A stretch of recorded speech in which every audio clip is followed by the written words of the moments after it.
Hola, buenas noches a todos. Bienvenidos a esta sesión extraordinaria acerca de mielofibrosis primaria. Es pues la penúltima sesión que tenemos este año antes de despedirnos, pasar un fin de año y reencontrarnos en enero. A nombre de toda la mesa directiva, les doy la bienvenida para esta sesión. El doctor Mellón no nos puede acompañar el día de hoy, pero bueno, a nombre de todos les damos la bienvenida.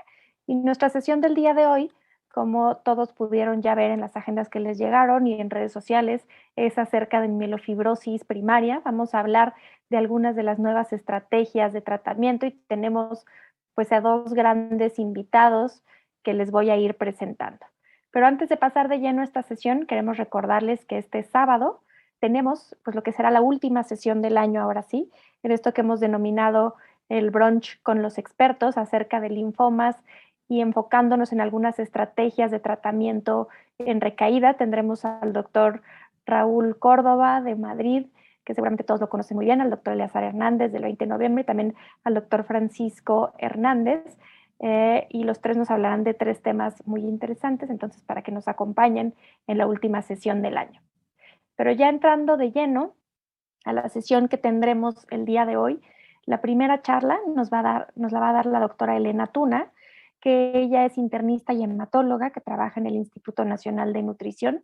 Tiene también un curso de alta especialidad en trasplante en París, Francia, y es actualmente adscrita al servicio de hematología y encargada de la Clínica de Leucemias Crónicas y Neoplasias Mieloproliferativas en el Instituto Nacional de Nutrición. Es también profesora titular del curso de hematología de la Facultad de Medicina de La Salle y autora de diversas publicaciones en revistas nacionales e internacionales, y tiene un enfoque muy claramente por el interés en neoplasias mieloproliferativas. Y la doctora Tura nos va a hablar sobre lo que sería hoy en día el estado del arte en el diagnóstico de neoplasias mieloproliferativas. Y enseguida tendremos la charla del doctor Verstovsek, que él es hematoncólogo, él está actualmente en el MD Anderson, donde es jefe de la sección de neoplasias mieloproliferativas en dicho hospital. Es además cofundador de este grupo de trabajo internacional para el tratamiento e investigación sobre mielofibrosis primaria. El doctor pues ha liderado muchos de los ensayos clínicos que han derivado en las nuevas estrategias, tanto las actuales como las que vendrán en un futuro en mielofibrosis primaria, autor de pues un sinnúmero de publicaciones, revisor de algunas de las revistas más importantes, y todas las personas que lo conocemos sabemos que es pues una persona muy apasionada por la mielofibrosis primaria. Y él nos hablará pues sobre el presente y el futuro en el tratamiento de mielofibrosis primaria. Y antes de dejarles ya la palabra a nuestros ponentes, algunos avisos como siempre. Lo primero, que no olviden descargar su constancia antes de que termine la sesión. En la plataforma pueden ver un espacio para ir subiendo las preguntas que quieran ir haciendo, las pueden ir subiendo a lo largo de las charlas, y al final tendremos un muy buen espacio para preguntas y respuestas con ambos ponentes. También les recuerdo que, bueno, la plática de la doctora Tuna será en español, pero para la segunda charla el doctor Verstovsek nos hablará en inglés, pero pueden elegir ustedes si quieren escucharlo cambiando el canal, ahí viene canal, para ver si lo quieren escuchar en el idioma original en inglés o con la traducción simultánea en español. Y finalmente, pues solamente agradecer al equipo de Bristol por su apoyo para esta sesión, y le dejo ya la palabra a la doctora Tuna para comenzar con nuestra primera charla, y bienvenidos a todos.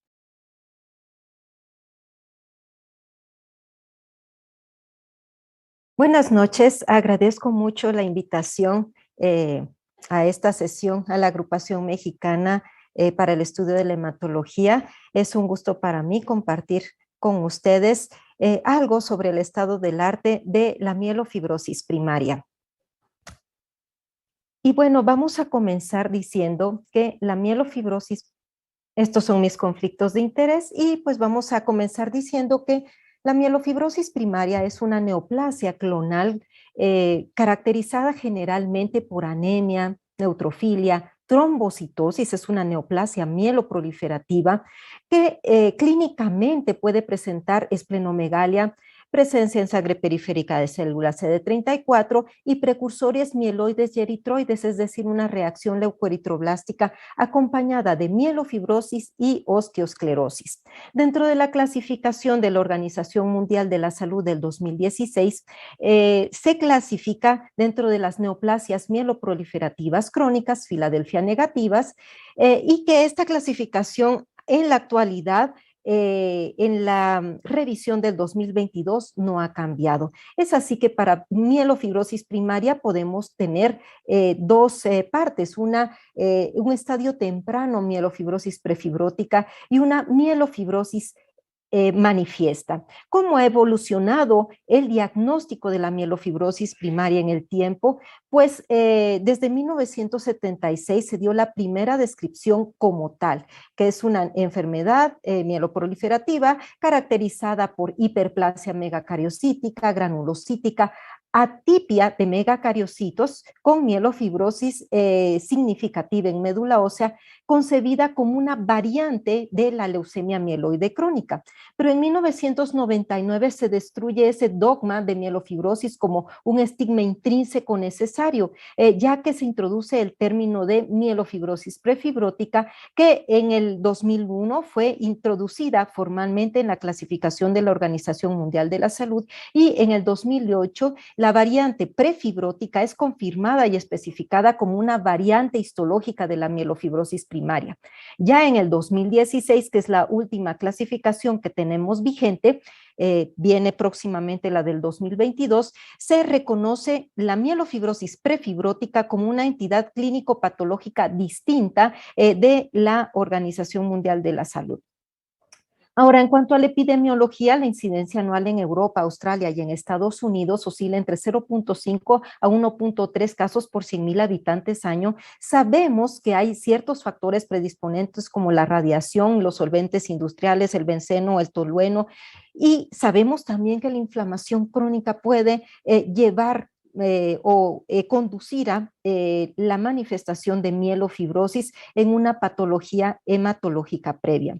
La mediana de edad al diagnóstico ha sido del adulto mayor, generalmente 65 años, sin embargo el rango es de 50 a 69, no existe una predisposición por género o una preponderancia por género, y sabemos que en el 25% de los casos la mielofibrosis no va a ser primaria, sino va a venir de una neoplasia mieloproliferativa previa como la policitemia vera y la trombocitemia esencial. ¿Qué sucede normalmente en nuestras células? Pues la célula troncal hematopoyética y las células eritroides y granulocíticas tienen en su membrana receptores para citoquinas. Tenemos el receptor de la eritropoyetina, la trombopoyetina, el factor estimulante de las colonias granulocíticas que activan a la vía JAK-STAT a través de una proteína con actividad de tirosina sinasa, que es la Janus quinasa. Esta proteína JAK-STAT activa la vía del STAT y en consecuencia la transcripción celular. Pero ¿qué sucede en las neoplasias mieloproliferativas crónicas a las cuales pertenece la mielofibrosis primaria? Pues hay una adquisición de una mutación somática en una única célula troncal hematopoyética y que va a depender de los factores del microambiente, así como de otras mutaciones para que se den ciertos fenotipos. Vamos a tener mutaciones llamadas mutaciones canónicas, la principal de ella es en el gen que codifica para la Janus quinasa 2, o sea, mutación en JAK2, en el exon 14 V617F, también para el gen de la calreticulina y para el gen del receptor de trombopoyetina, que es el MPL. Aquí tenemos nosotros la representación gráfica del gen JAK2. Ocurren mutaciones en el exón 14, la sustitución de una valina por una fenilalanina en la posición 617 del gen, y en el exón 12, solo que esta es específica de la policitemia vera, a diferencia de la mutación V617F del exón 14, que puede presentarse en policitemia vera, mielofibrosis primaria y trombocitemia esencial. Así también el gen de la calreticulina, cuando está mutado, es muy importante. La calreticulina es una proteína chaperona del retículo endoplásmico que ayuda en la homeostasis del calcio y que estimula al receptor de trombopoyetina. Es así que cuando hay mutación en la calreticulina, se estimula constantemente MPL y se activa la vía JAK-STAT. Y también tenemos la mutación en el gen del receptor de trombopoyetina, que es el MPL, o de la leucemia mieloproliferativa. ¿En qué frecuencia se encuentran estos genes mutados o genes canónicos, mutaciones conductoras o iniciadoras en la mielofibrosis primaria? Pues el JAK2V617F se encuentra en el 50-60% de los casos, la calreticulina en el 20-25% y MPL en el 2-5%, quedando un 10% como triples negativos. Y esto es importante saberlo, ¿por qué? Porque sabemos que pueden haber mutaciones acompañantes y algunas de estas alteraciones moleculares pueden ser de alto riesgo. Es así que tenemos mutaciones implicadas en la metilación del DNA, como estos genes, que es el TET2, que es T11 Traduction, que son proteínas que llevan a la desmetilación del DNA. Al estar mutada, entonces va a haber hipermetilación del DNA y desregulación entonces en la transcripción. Así también, y puede estar asociada la mutación del gen que codifica para la isocitrato deshidrogenasa, o sea, la IDH1, que también puede alterar justamente la función del TET2 y llevar aumento en la transcripción celular. Por otro lado, hay otras mutaciones de genes modificadores de histonas como ASXL1 y SH2 que en su momento se determinó que podrían llevar a pobre pronóstico a estas patologías y otras alteraciones moleculares del empalme de ARN mensajero, como lo son SF3B1, SRSF2, U2AF1, ZRSF2, y que estas alteraciones genéticas pueden llegar a ser de alto riesgo en mielofibrosis primaria, causando un bloqueo en la diferenciación, una expansión de las células troncales hematopoyéticas y progresión de la enfermedad. Así también podemos decir que ciertas alteraciones genéticas, como la mutación en la calreticulina, que hay dos tipos, la tipo 1 y la tipo 2, la tipo 1 es de buen pronóstico, generalmente produce trombocitosis y la tipo 2 produce más mielofibrosis. Es así que la ausencia de la calreticulina 1 también puede provocar pobre pronóstico. Aquí vemos la frecuencia de estas alteraciones moleculares de 2 a SXL1, SH2, SF3B1, U2AF1 y SRSF2, que pueden ser más frecuentes en la mielofibrosis primaria, como lo vemos en el color verde. Estas son las alteraciones moleculares consideradas de alto riesgo, y estas son la ausencia de calreticulina tipo 1, ASXL1, SRSF2, SH2, IDH1,2 y U2AF1Q157. Vemos que la ASXL1 es la más frecuente. Así también hay ciertas alteraciones citogenéticas, unas de buen pronóstico, otras de pronóstico desfavorable y otras de cariotipo de muy alto riesgo. Sabemos que las de cariotipo de muy alto riesgo son las que implican alteraciones en el cromosoma 7, en el cromosoma 3, en el cromosoma 12 y el 11q23.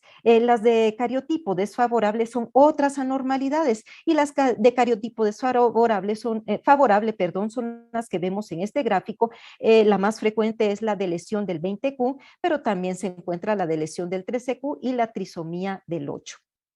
¿Por qué nos sirve esto? Porque después vamos a clasificar a nuestros pacientes por riesgos pronósticos, y actualmente estas alteraciones, tanto moleculares como citogenéticas, cobran gran importancia. ¿Por qué razón? Por lo que vemos aquí. Vemos que en mielofibrosis primaria tienen inferior supervivencia que los pacientes con mutaciones en ASXL1, SH2, SRSF2, lo que puede llevar a mayor transformación a leucemia que en la mielofibrosis primaria alcanza el 20%.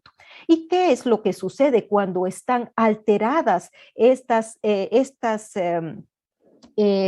moléculas, los genes mutados y que causen las moléculas en las enzimas que llevan a la transcripción celular? Pues si nosotros vemos el JAK2 mutado, esto va a activar constitutivamente la vía JAK-STAT y aumento en la proliferación por transcripción genética. Así también la calreticulina no va a actuar directamente sobre JAK2, pero va a estimular a MPL.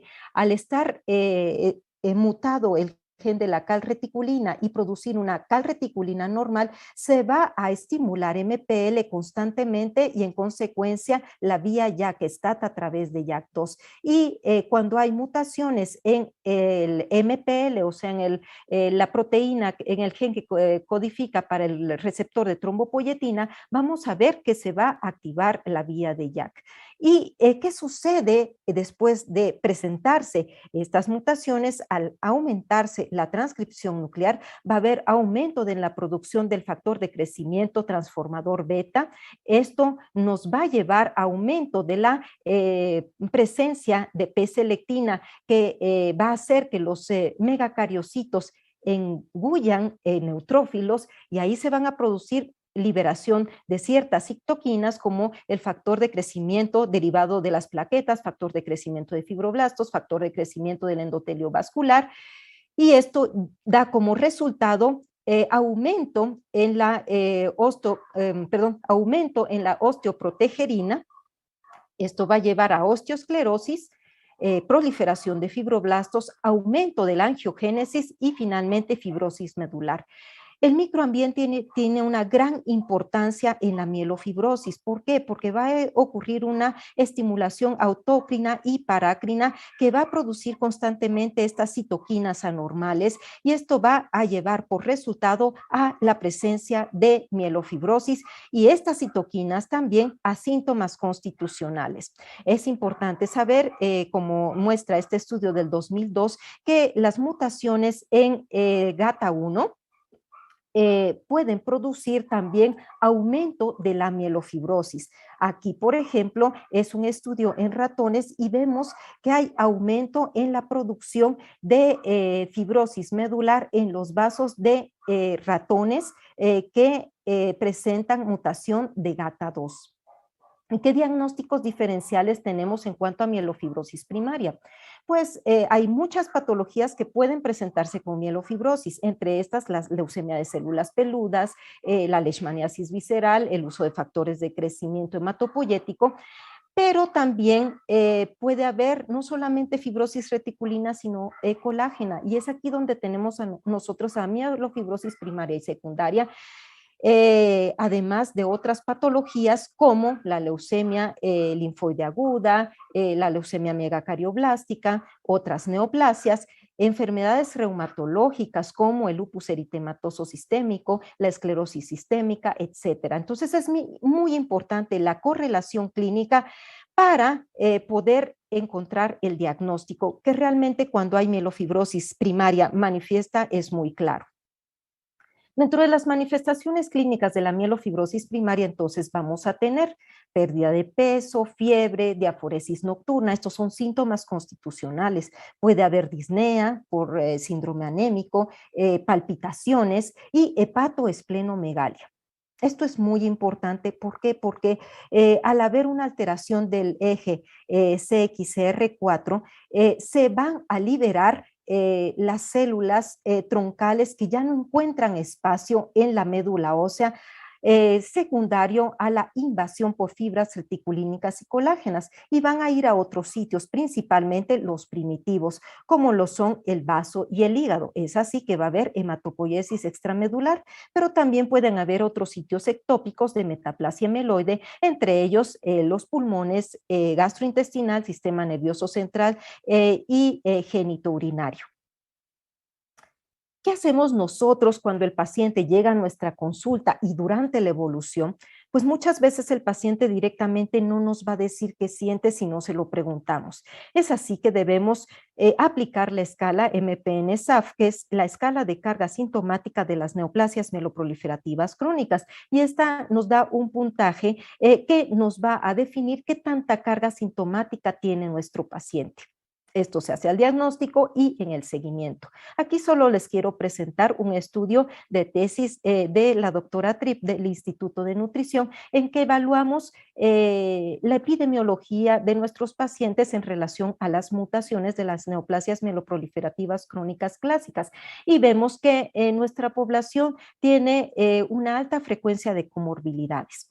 La hipertensión arterial y la diabetes mellitus son las más frecuentes, pero también como presentación clínica, cerca de la mitad de nuestros pacientes tuvieron esplenomegalia al diagnóstico, así como hepatomegalia, y algo muy importante es la trombosis venosa, que a pesar que en la mielofibrosis primaria es de menor frecuencia que en la policitemia vera y en la trombocitemia esencial, puede llegar a ser importante en nuestra población. Este gráfico es únicamente para ejemplificarles que la inflamación que ocurre como parte de la liberación de esas citoquinas va a producir síntomas constitucionales y que también puede ser un factor para tromboembolismo. Esta situación puede estar asociada a ciertas mutaciones. De hecho, se ha visto la mutación del U2 a F1 asociada a anemia y la ASXL1 también asociada a anemia, probablemente porque se encuentran en estadios más tardíos de la enfermedad. Así también la hematopoiesis ineficaz por esa fibrosis medular nos va a llevar finalmente a citopenias, una fase gastada. Esto va a predisponer a infección. Y la hematopoiesis extramedular nos puede llevar a esplenomegalia y a datos de hipertensión portal. ¿Cómo vamos a realizar el diagnóstico de mielofibrosis primaria? Pues además de los síntomas clínicos, debemos tener presente que muchas veces la morfología nos va a orientar completamente al diagnóstico.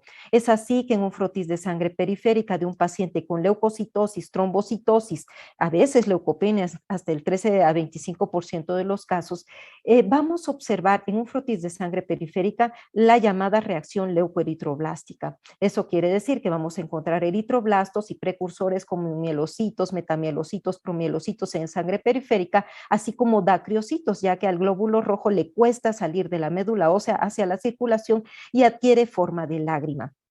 En la fase prefibrótica, el 90% de los pacientes presenta plaquetas mayores a 500,000. Es así que debemos descartar una trombocitemia esencial.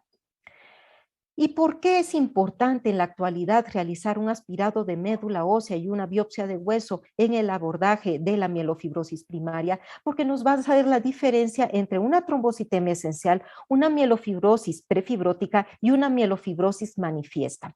En la trombocitemia esencial, en un aspirado de médula ósea y en una biopsia de hueso, vamos a ver que predominan los megacariocitos. Hay aumento de megacariocitos, estos son grandes, multilobulados, los núcleos van a presentar característica de astas de ciervo, pero no va a haber tanta proliferación de otro tipo de células. Sin embargo, en la mielofibrosis prefibrótica y en la mielofibrosis primaria puede haber proliferación megacariocítica, pero estos megacariocitos van a ser discarióticos. ¿Qué quiere decir esto? Vamos a encontrar megacariocitos pequeños, hipolobulados, algunos multinucleados, como vemos en, en este último círculo. Y algo muy importante del diagnóstico de la mielofibrosis primaria es estar en contacto con el hematopatólogo. ¿Por qué razón? Porque no solamente la clínica, el frotis sanguíneo, sino otras características como la deshidrogenasa láctica nos van a ayudar para el diagnóstico, sino también la biopsia de hueso. Es así que las características morfológicas de los megacariocitos, así como la fibrosis reticulínica y colágena, nos van a orientar. Aquí les presento los criterios del consenso europeo para la graduación de la mielofibrosis y tenemos la mielofibrosis grado 0, es aquella reticulina lineal escasa sin intersecciones. La mielofibrosis 1 es la pérdida de la red de reticulina con muchas intersecciones infecciones, especialmente en las regiones perivasculares. La 2 es un incremento difuso y denso de la reticulina con intersecciones extensas, ocasionalmente con haces locales de colágeno o osteosclerosis focal. Y por último, la grado 3 es el incremento difuso y denso de la reticulina con intersecciones extensas y gruesos haces de colágeno. Esto se hace con la tinción de Masson y frecuentemente vamos a encontrar osteosclerosis. Aquí se los presento gráficamente, grado 0, grado 1, grado 2 y grado 3, que es la más grave.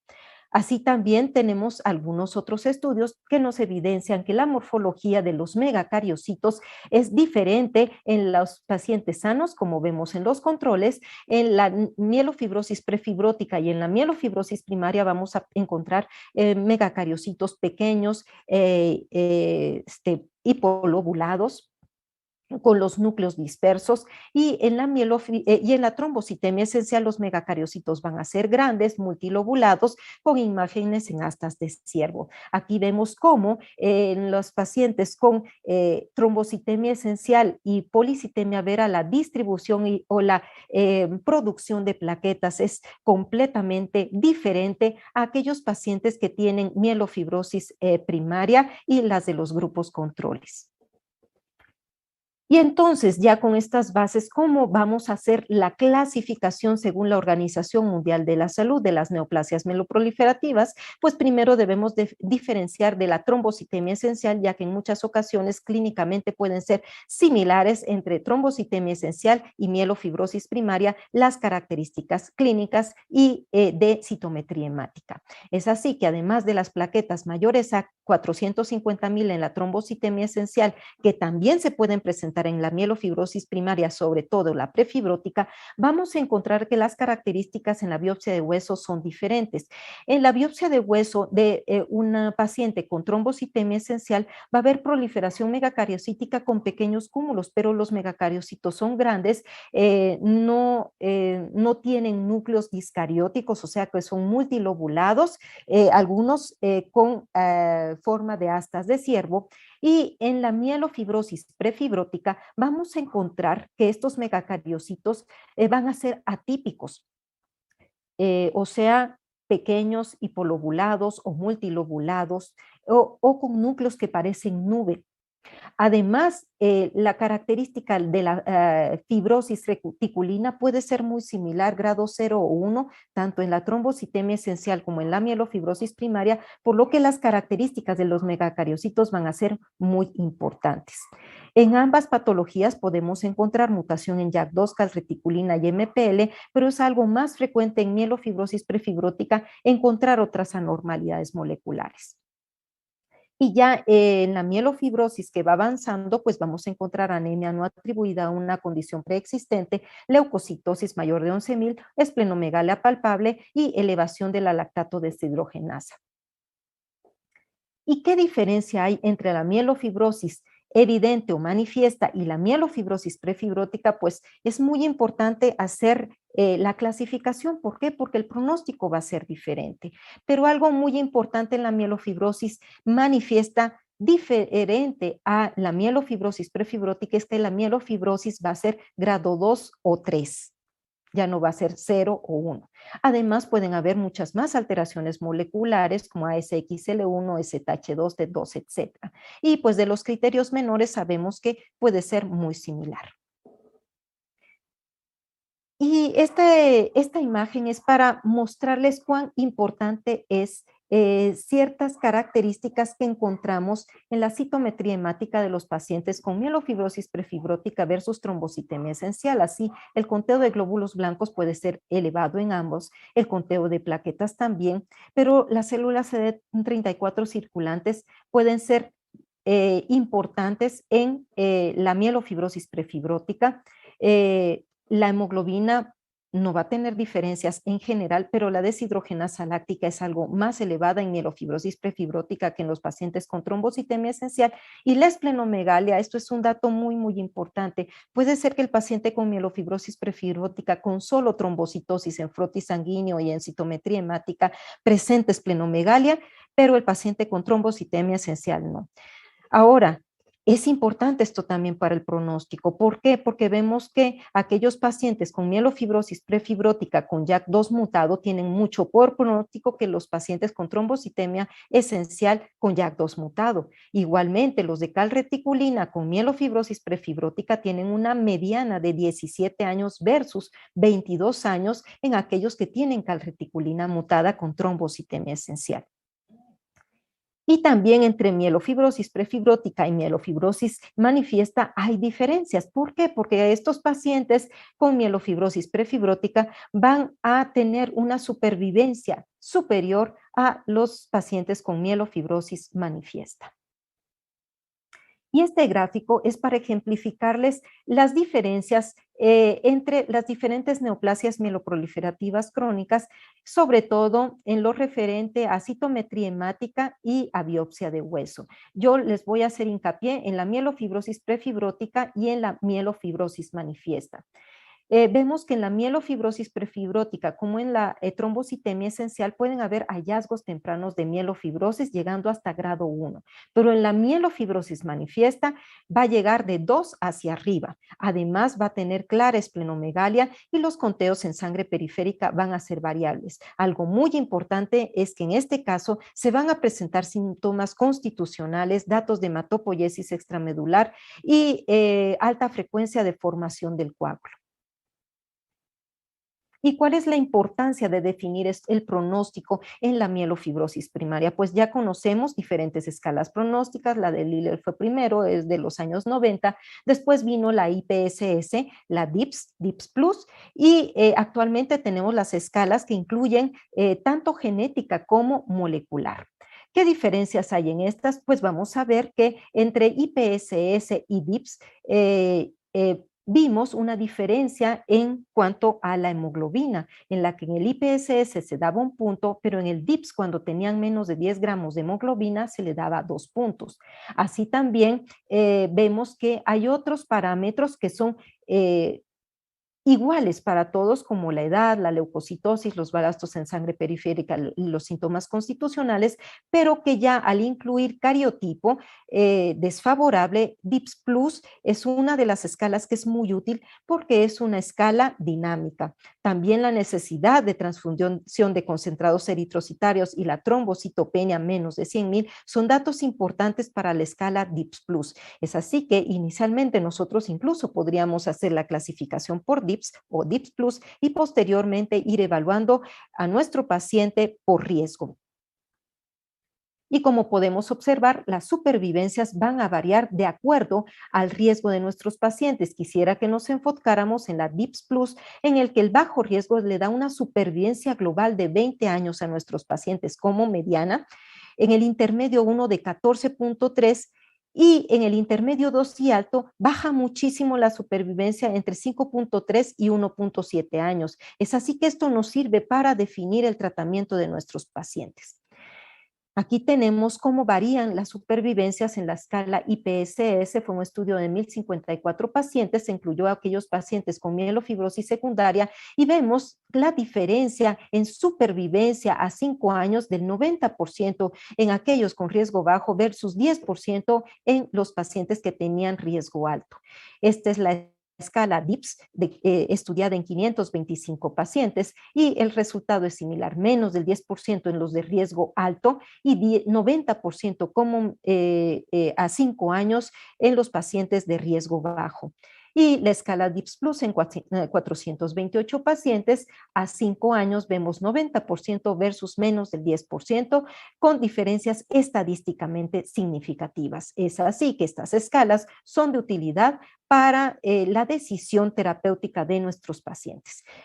Actualmente ya hay nuevas escalas de riesgo. Empezamos con la MIPS 70, que es la escala de riesgo molecular.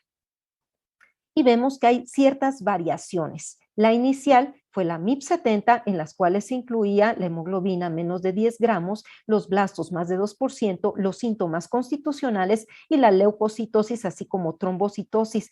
Y es importante considerar que a diferencia de las previas, se incluía fibrosis en médula ósea mayor o igual a 2. ¿Eso qué quiere decir? Que los pacientes con prefibróticas van a tener mejor pronóstico. Así también hay ciertas variables moleculares en las que la ausencia de calreticulina tipo 1, que es de buen pronóstico, pasa a ser de mal pronóstico al no estar presente.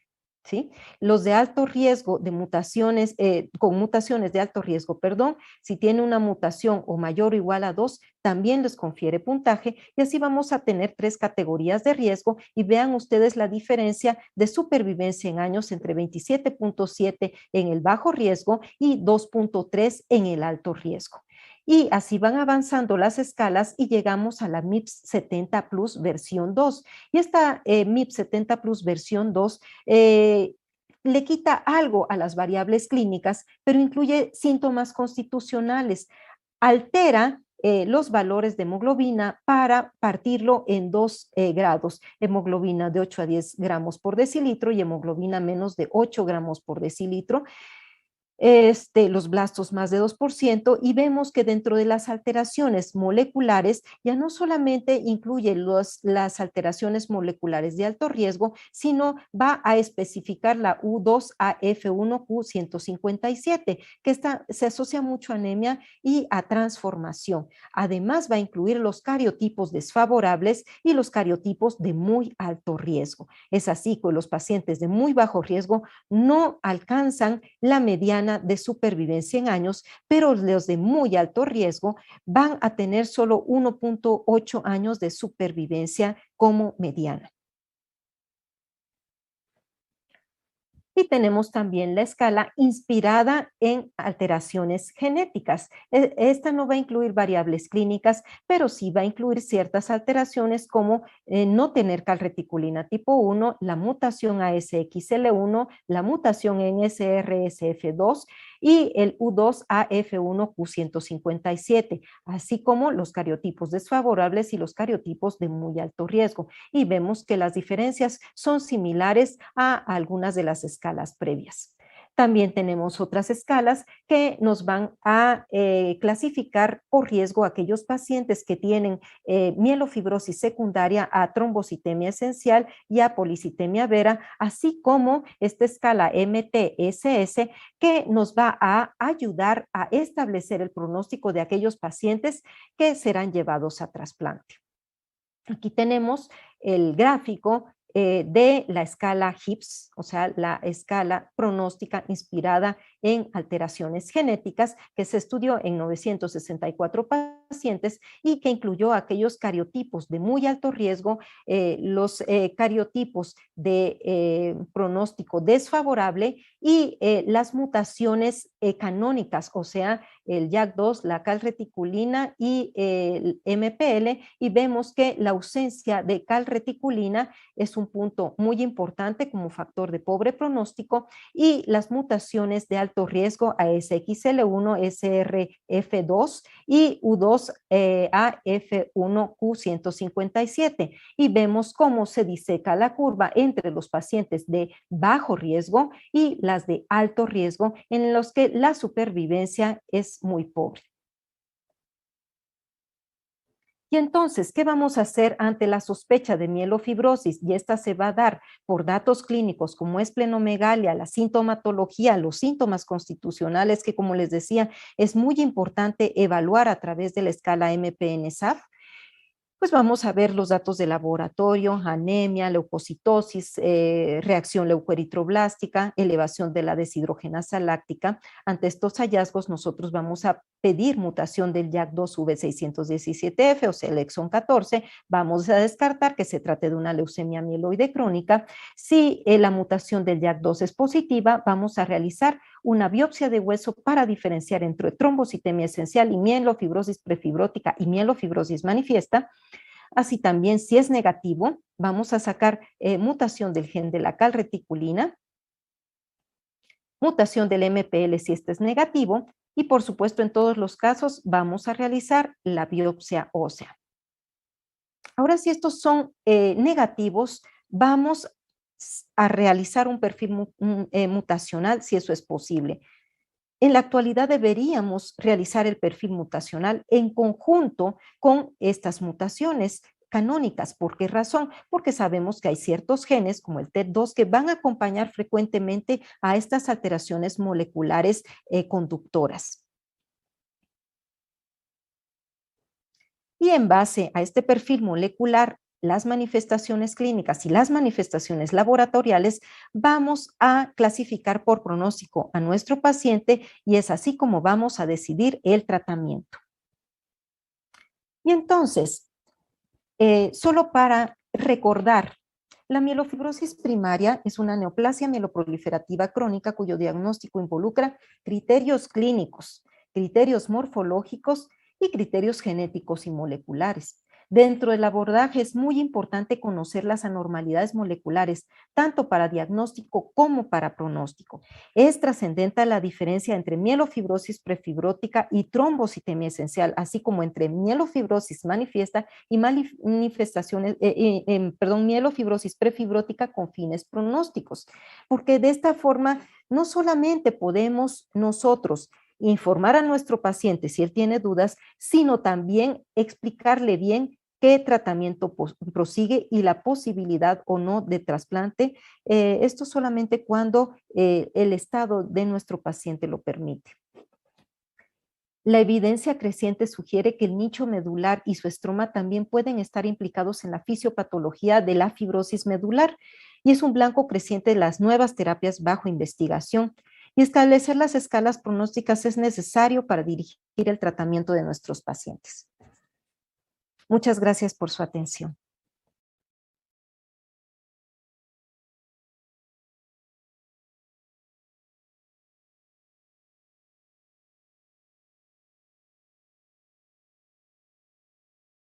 Well, hello, everybody, and thank you very much for having me on the program tonight. I'm Srđan Verstovšek. I'm professor of medicine in the leukemia department at MD Anderson Cancer Center in Houston, Texas.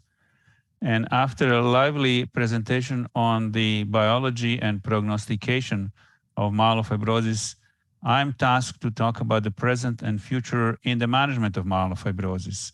And over the next 40 minutes or so, first, I'm going to talk about the present, and that will be a shorter period of presentation. And then I'm going to talk about the future, because I hear that in Mexico, a new JAK inhibitor, which is already approved in the United States, it's coming soon, and that is fedratinib. I'm going to spend time talking about the near future in the management of myelofibrosis in the later part of the talk. Now, these are our United States guidelines for treatment of myelofibrosis. And I focus on patients that are symptomatic and have a high risk of dying. So if we go from the left to the right, in the left you see higher risk, and that is by the prognostic scoring systems that were described in a prior presentation, so I'm not going to go into that. We would assess the risk of dying with the primary reason to refer a patient to bone marrow transplant, not really to give patients medications to control the splenomegaly or symptoms or anemia, but the guidelines do suggest that that is a possibility, looking at the risk of dying as the reason for treatment. And it is true that the symptoms and signs of the disease are very well connected with the risk of dying. So high risk patients, let's take them as this slide suggests. The next question is, are the patients symptomatic? And this is critical for starting therapy with the JAK inhibitors. As we all know, and I'm going to review this briefly, they are very good for control of the general systemic myelofibrosis-related symptoms and for symptomatic splenomegaly. They are not very good at all. They should not be given with the intent to improve the anemia, for example, or platelets, of course. Once we decide that patient is symptomatic enough, then we look at the platelets. When platelets above 50 would call for prescription of ruxolitinib, or here in the United States, fedratinib. And I'm going to talk about fedratinib, as I said, because it's coming your way soon. After ruxolitinib or fedratinib, in a purple circle, you see that once you decide that the patient is not responding very well, then you can use alternative JAK inhibitor fedratinib after ruxolitinib, or here we can start with fedratinib and then use ruxolitinib in a second line. Here we also have a pacritinib, but that is something I'm not going to describe much tonight. It's only approved in the United States and not likely to be approved anywhere else around the globe anytime soon. So let's remind ourselves what is the real benefit of ruxolitinib. I show here what probably everybody knows, very old slide, the study called COMFORT-II study that compared ruxolitinib to best available therapy, which was mostly hydroxyurea in ability to control the spleen. And the waterfall, each vertical line is one patient, so from 0 going down, it's improving in a spleen, going up is worsening. So it's fair to say that ruxolitinib in orange color benefits almost everybody to different degree. And hydroxyurea, which was the major player in the best available therapy arm, does not work very well, as you see in the blue color. That's why we usually use JAK inhibitors as a frontline choice for people who are symptomatic, not hydroxyurea. Ruxolitinib is dosed based on a platelet number. Of course, it can cause anemia and thrombocytopenia. I'm going to talk about that. But it does continue to prolong, over time, control the spleen and symptoms, and it may eventually prolong survival. And I'm going to talk about this in a second. I am also using here a photos of one of my patients to objectivize what that benefit looks like. The spleen can massively decrease in size. And of course, you would appreciate that this patient then feels much better. This particular patient was able then to walk, he gained weight, and you don't see the ribs anymore after a few months of therapy. The point here is that all this happens within a few months, not after a year or two of therapy. Within 6 months, one gets what you can. Now, the spleen response has been correlated by many studies with the overall survival of the patients. If you look to the left, we have different percentages of decrease in a spleen by volume in people who are on ruxolitinib as compared to people who were on control arm. This is to the left. And you can appreciate that the smaller the spleen becomes on ruxolitinib, the longer the people live. The opposite is for the control arm. The bigger the spleen, the shorter the survival. This was measured by the MRI in the studies. We do not do the in everyday practice at all. What we do is a palpation. So to the right, from Italy, from common practice, no testing here by MRI or CAT scan, you would do palpation and you can see two curves. And this is the survival based on achieving a 50% decrease in a spleen by palpation or not. If you have a significant decrease, 50% or more, you live longer. So that has been shown by many studies, and my goal in therapy of myelofibrosis patients is not only to control the symptoms, but to control the spleen as much as I can. And one factor that matters, that transpired through analysis of many different studies, is that early intervention matters. Early intervention matters. In this table, you can see in a purple color in the upper part, analysis of outcome of the patients from those studies that led to approval of ruxolitinib. These patients were intermediate to and high risk of dying. In the lower part, you see the three different studies, which included intermediate 1 risk patients. And if you follow what happened to these patients from the left to the right, you will see that the spleen response is better in less sick patients, less of anemia, less of a thrombocytopenia, fewer infections, and fewer discontinuations. So earlier intervention matters. And even within the intermediate 2 and high-risk patients, earlier intervention from the time of diagnosis to therapy matters. That has not been published yet. It was presented last year at ASH, that even within the most advanced patients, earlier intervention from the time of diagnosis to therapy makes a difference, because patients can get a better dose and they have less of myelosuppression. So you can treat them more effective. The dose is critical for control of the spleen. To the left, we have two graphs in colors. In the upper left corner, you have a control of the spleen over 6 months as it relates to the dose of ruxolitinib. The higher the dose, the better the dose, the better the spleen response. In the left lower corner is a control of the general systemic symptoms. And you can see very well that for control of the symptoms, in an orange color, 10 milligrams twice a day of ruxolitinib is good enough.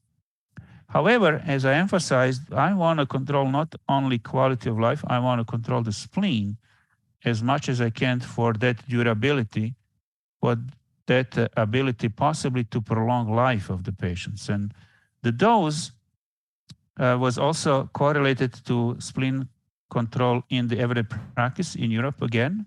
This is to the right. You see the starting ruxolitinib dose and then the average dose over first 3 months matter. So my take on this is that if we start low with ruxolitinib, we should escalate over a few months during first 3 to 6 months to the maximum safe dose to control the symptoms and to control the spleen as much as we can, to have a prolongation of life as the ultimate goal in our approach to patients with myelofibrosis.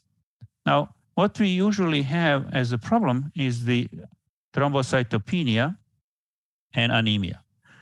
We all know that, and that's why we adjust the dose based on platelets, and many also adjust the dose based on anemia. You see to the left how platelets go down, and to the right how hemoglobin goes down, but you can also see that hemoglobin recovers. And it recovers quite well during the first 6 months, even without the dose adjustments. Even without those adjustments. I can't really explain that, but it does, and I count on that. In every practice, we would add anemia drug on top of ruxolitinib. You may adjust the dose. You certainly don't like to transfuse too much, but remember that the rebound is a possibility, and it's not necessary, absolutely necessary, to cut the dose right away if anemia happens. Wait a little bit. So what are the expectations of a durability of ruxolitinib therapy? This is very instructive slide from one of the reviews a couple of years ago. You see most of these lines go up to about 50% dropout after about 3 years from most of the studies. Each line is one study, and each line would project the dropout over time. One exception is the black line, and this is for patients that have platelets below 100. In that case, we cannot give a good dose, and patients unfortunately do not do well because the dose is low. And of course, then the dropout is very high. And that's why I'm happy to say that we have alternative, perhaps in the front line and also in the second line, as I showed in NCCN guidelines, and that's fedratinib. That's another pill, another JAK inhibitor that was approved in the United States for intermediate to or high-risk myelofibrosis, either primary or secondary, for those that have a platelets above 50. Identical platelet cutoff as it is for ruxolitinib. Identical, so above 50,000. Now, there are differences. Although they're in the same class, they are not identical. Here is one in the middle of that slide, difference. The fedratinib would inhibit very potently JAK2, but not other family members of this class of enzymes. Ruxolitinib, on the other hand, is equally potent JAK1 and JAK2. That is little difference here. And in the bottom of the slides, you see the half-life of these drugs is different. That's why fedratinib, with a half-life of 22 hours, is given once a day. And ruxolitinib, with a half-life of 3.5 hours, is given twice a day. So Jakarta study was the study that led to approval of fedratinib. This is, as you may recall, double-blinded a multicenter randomized study where patients were given either fedratinib 400 milligrams daily, 500 milligrams daily, or placebo. No study was done to compare head-to-head fedratinib or ruxolitinib. This is placebo-controlled randomized study for patients with primary or secondary myelofibrosis, intermediate to or high risk. That's why the label for use of fedratinib is for these patients, and with the platelets above 50.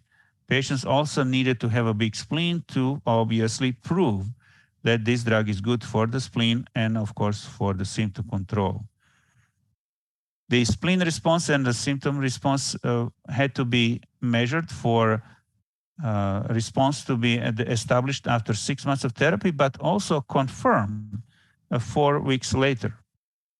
And so these are the results. This is, again, a placebo-controlled randomized study, and what I'm showing is results with fedratinib, and in red color is the 400 milligrams, the approved dose. Everybody gets the same dose, no change based on anemia or platelets or anything like that. It's 400 milligrams. The expectations are shown here, a 37% response rate in a spleen and 40% response rate in the symptoms. Discontinuation was not much. The results really reflect almost about the same as it you could see with ruxolitinib in the COMFORT studies in the frontline setting. Importantly, and I'm going to come back to that, unlike COMFORT studies that led to approval of ruxolitinib, this study allowed patients 50 plus, and 15% of these patients were actually with the platelets between 50 and 100. So we're going to focus on that group a little bit later.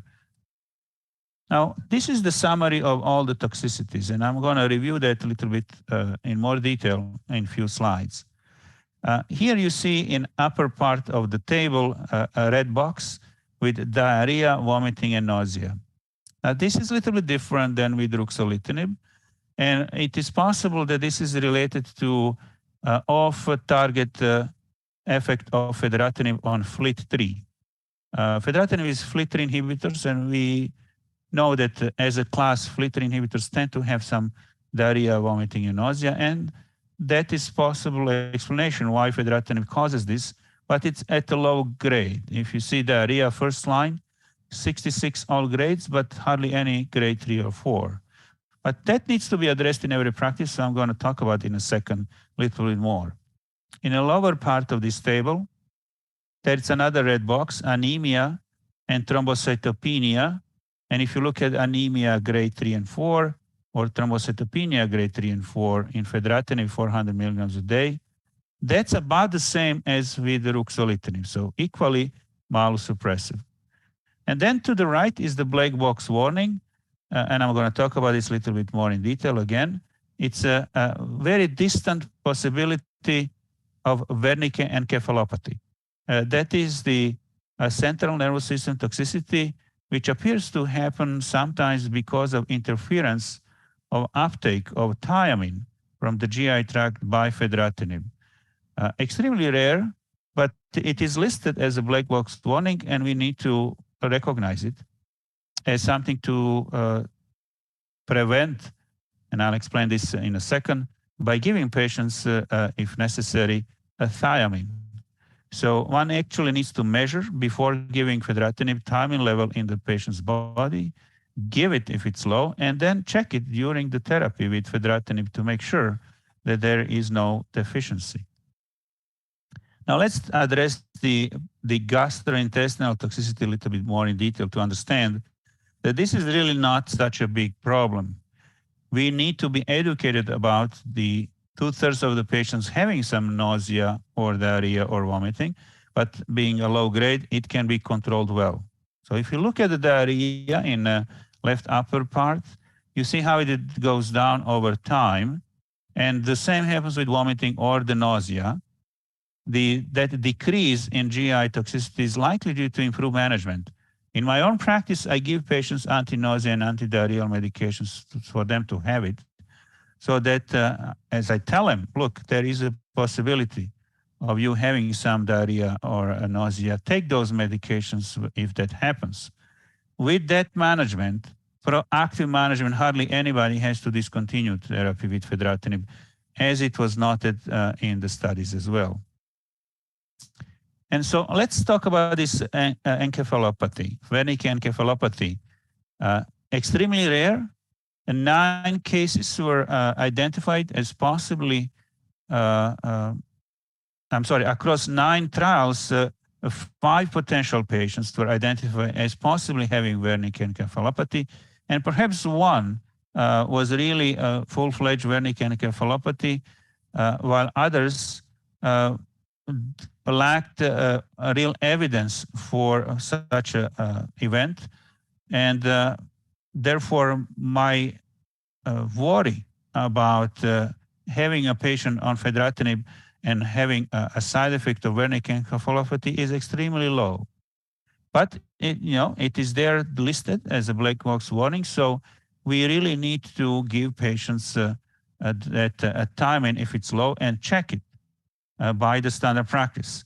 I would say that the proper GI toxicity management is important part to prevent any surprises related to the timing, because if the patient has nausea, vomiting, and diarrhea, then there might be a component of a low thiamine level in the body of the patients while on fedratinib. So how do I address that? I would check, of course, as everybody has to, a thiamine level at the beginning, but then I would actually give patients a thiamine to take it all the time. Why not take it all the time? It's not harmful, and it may just benefit the patients. So let's talk about some interesting other topics when we talk about fedratinib.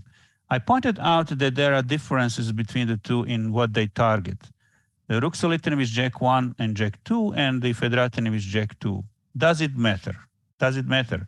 And you would say that it may matter when we talk about the quality of life improvement. So let's take a look.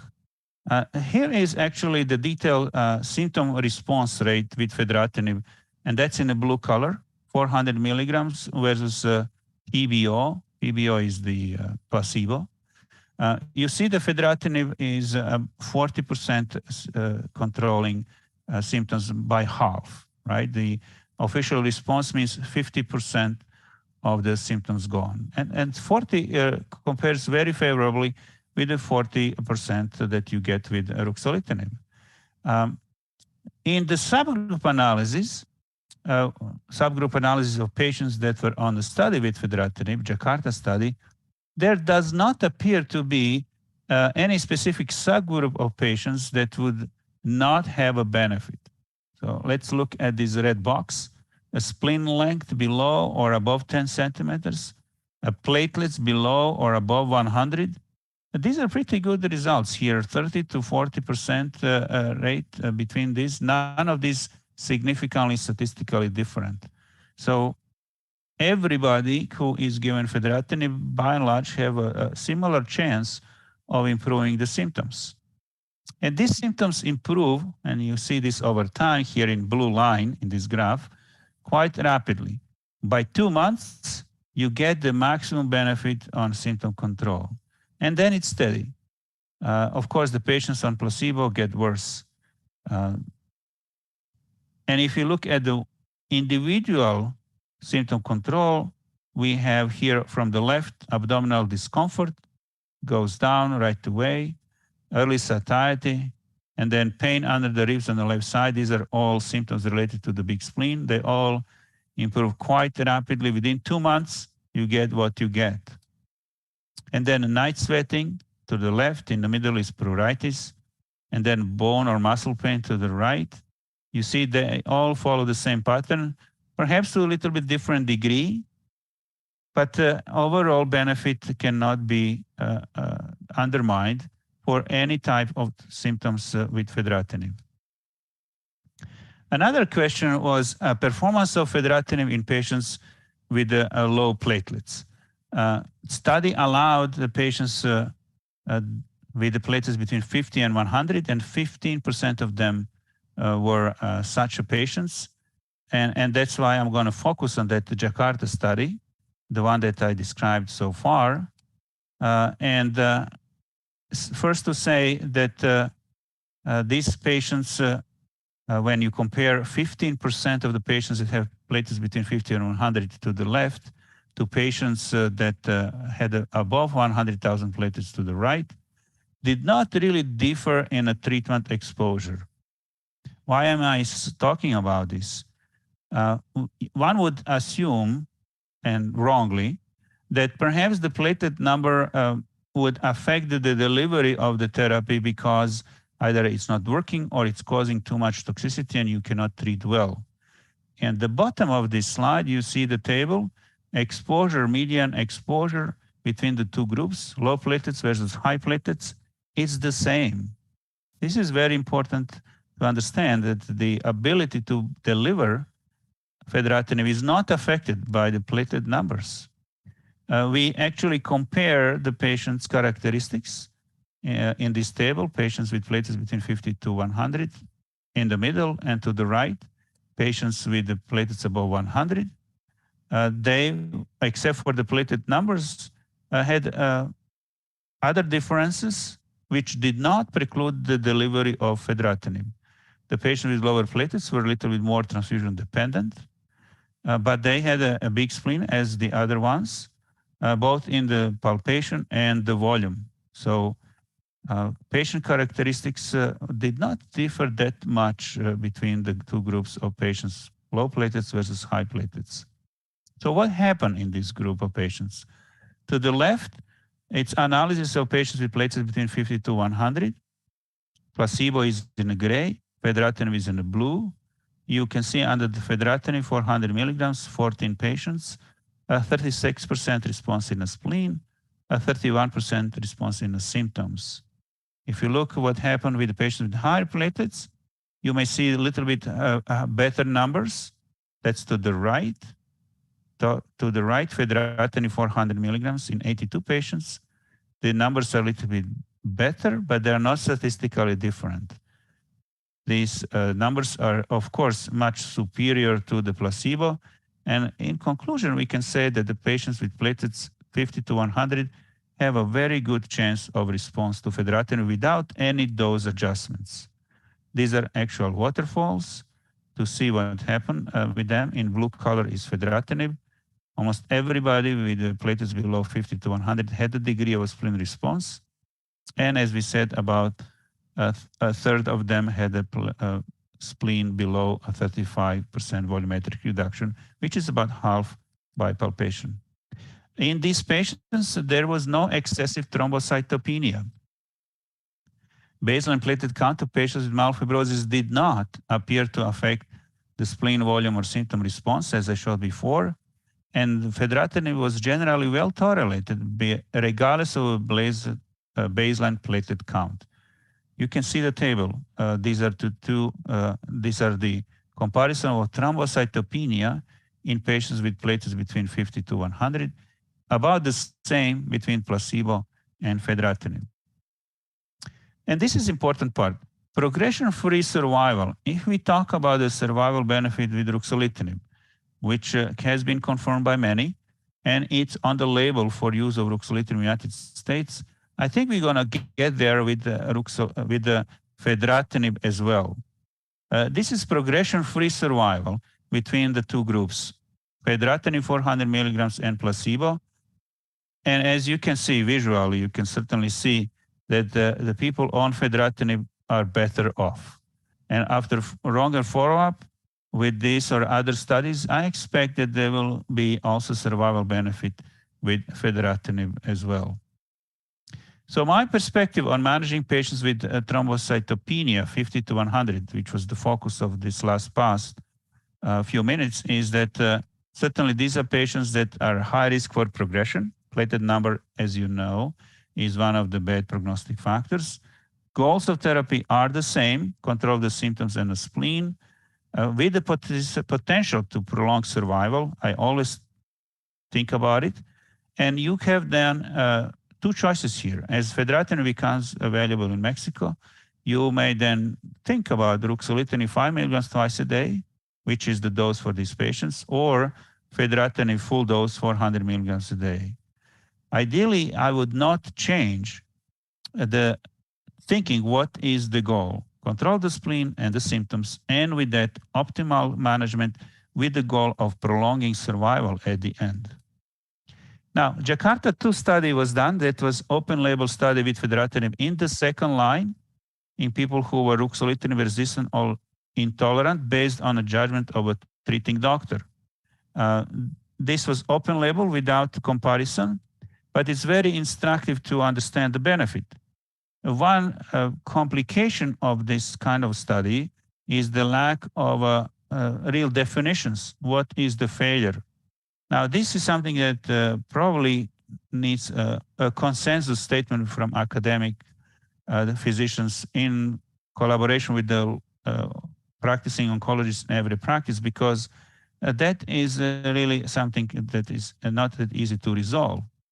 And because of that, the initial analysis of this study results, which is in the middle of this table or this graph here, 55%, and for the spleen response, the reanalysis with more stringent criteria for relapsed, refractory, or intolerance really put the number at about 30% response rate for the spleen, about 27% response for the symptoms. And that is my benchmark of expectation of the therapy in the second line setting, because I use fedratinib quite a bit actually in the second line setting after ruxolitinib, as it is also listed in NCCN guidance. So I would say a 30% response rate is my expectation of fedratinib after ruxolitinib.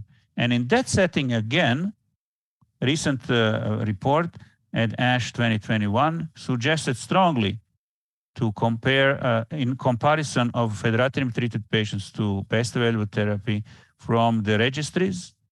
This is the Flatiron Health Nationwide United States-based database. You can see the survival between the people who were treated with best available therapy or fedratinib. Fedratinib certainly has a potential, as it is with ruxolitinib, to prolong life. So I incorporate again that thought about how to optimize the care and include that potential of our JAK inhibitors to prolong life. There are two other studies that are underway that will provide more description or evidence for activity of fedratinib in a second-line setting. The FREEDOM study is the open-label study that the results will be presented at ASH this year. And the FREEDOM 2 study is really phase 3 randomized study that was done in Europe, and we still don't have these results, but are waiting. These are second-line studies, very well designed to confirm what we have seen in Jakarta 2 studies with fedratinib so far. So when we talk about switching therapies, there are considerations that one needs to take into account. Optimizing the first-line choice, this is in a left upper corner, with multiple different ways of looking at the benefit and how to make it better and not to quit too soon. Certainly understand what the failure is. It's, after all, the judgment call of the treating physician. This is outlined in the left lower corner. Address other issues that patient may have. Sometimes there are other issues that contribute to the problems, so-called co-founders. And then understand the potential of the agents that you are switching to. And in that sense, I think that notion about activity of fedratinib as a second choice is valuable for your future use when the drug becomes available to you in your own clinic. So practical tips on using fedratinib. Certainly, it's a drug for control of the spleen and the symptoms. Look at the time and level. You have to supplement it, perhaps give it during the therapy, as I do. Give some medications for GI toxicity that can happen. You don't want patients to stop it just because it's uncontrolled. Education is the key. If you use a fedratinib after ruxolitinib, then you can switch one over the other right away. You can even taper the ruxolitinib slowly and then use the fedratinib, or overlap one over the other. While patients are on fedratinib, look at the optimal response, optimize the response as much as you can, proactively address the GI toxicity or time and level, and then certainly over time, try to not to lose the sight of the patients look for, of course, loss of control of the disease, combination with anemia drugs, for example, or hypomethylation agents to optimize the care and prolong life of the patients while on this valuable therapy. So with that, I'm going to conclude my presentation, and I want to thank you very much for your attention. This is my email here in the middle of the slide. Send me email anytime about any MPN patients. I'm very happy to help because I'm 100% focused in my time at work on MPN for more than 15 years. So I enjoy that and be happy to partner with you in your management of your patients. Thank you so much.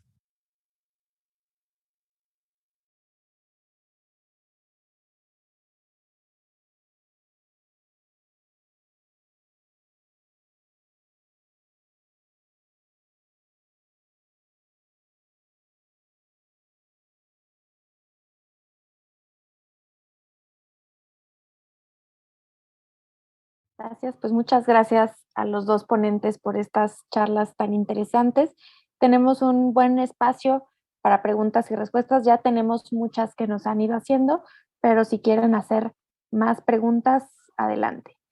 Entonces voy a empezar por algunas preguntas interesantes que tienen que ver tanto con la primera como con la segunda charla.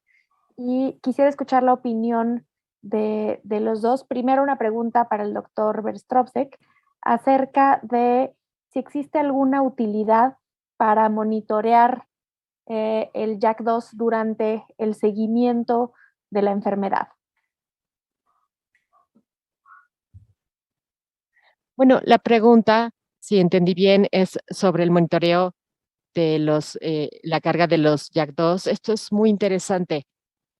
En la mielofibrosis lo hemos seguido en estudios clínicos y después de 40 años de seguimiento y entender que la duración promedio de la terapia es 3 años, después de 4 años de seguimiento, 20% de los pacientes van a tener una carga bastante significativa, pero nadie llegará a una respuesta molecular completa. En promedio, la disminución en la carga es de un 20% y es difícil decir que se correlaciona con el resultado clínico. Ahora, si hay un potencial para un inhibidor JAK que no sea específico a la mutación del JAK para que conduzca a una disminución en la carga, solo porque estas células son más sensibles a estos agentes. Las células que tienen mutaciones JAK tienen hiperactividad de la vía del JAK, así que pueden ser más sensibles a los inhibidores JAK. Si hay potencial para respuesta molecular, se necesita más tiempo.